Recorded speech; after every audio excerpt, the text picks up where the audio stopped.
Here we are today in New Hampshire, live free or die. This is their slogan, and what a state actually.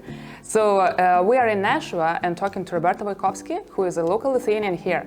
Roberta, what can you tell about Lithuanian heritage here in Nashua? What are the places, if a person comes here, what can she or he see? There are very few places that exist still in Nashua.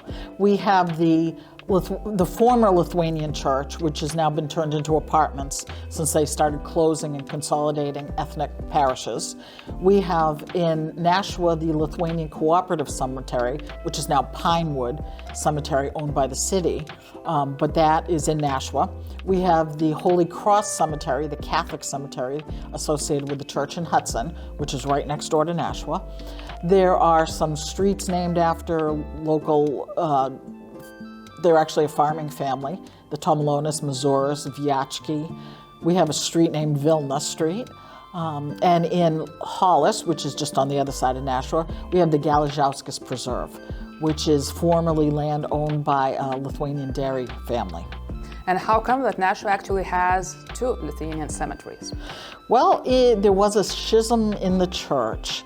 Originally, it was the church that was St. Casimir Parish, was originally the Irish parish called Immaculate Conception. The Lithuanians held their masses in the basement. When the Irish church built a new church and they were moving on, the Lithuanians wanted to purchase the church. They pooled their money, but the Bishop of Manchester said, individuals, an ethnic group cannot own the church.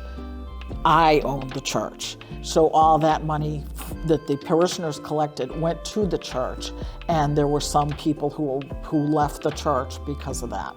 So they weren't, they were not anti-Catholic, they were just anti the way the money left the church.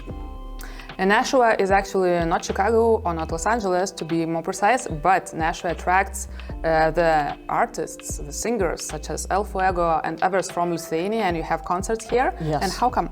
Well, starting, I believe it was after the Second World War, there was a group in Chicago called Balfus, and they were a relief organization, and they collected money, and there were chapters throughout the states. And in, I would say, around 2010-ish, they closed the organization. Everyone was quite old, and they couldn't continue anymore.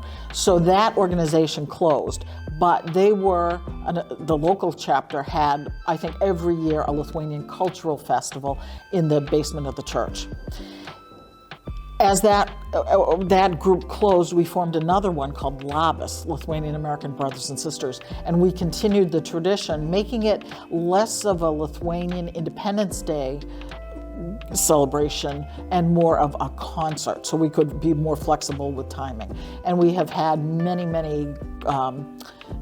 as you said, we had David Stepankas and Judita Leitaite, El Fuego, Virus. We've had many different people and groups over the years, but because of the unfortunate COVID incidents, we could not continue for a while. So we have not started up again in that. And that makes me sad, because it was very nice to see these people come over and break bread with them and learn about Lithuanian traditions. Like, we brought them to a pancake house where we ate maple syrup, and that was new because they said we eat birch syrup. And I said, birch syrup? So all those different things I miss, but we don't have, we haven't restarted.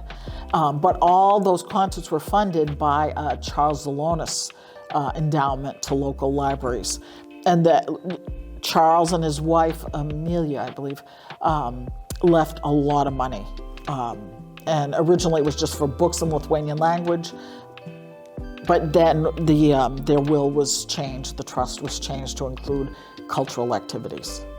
We wish all the best for the Nashua Lithuanians and to restart all these kind of concerts and Lithuanian activities here. And we also had a lecture here, so they certainly have Lithuanians still coming, and Yes. hope that continues on. Everyone who is visiting New Hampshire, please visit Nashua and visit all the Lithuanian sites here.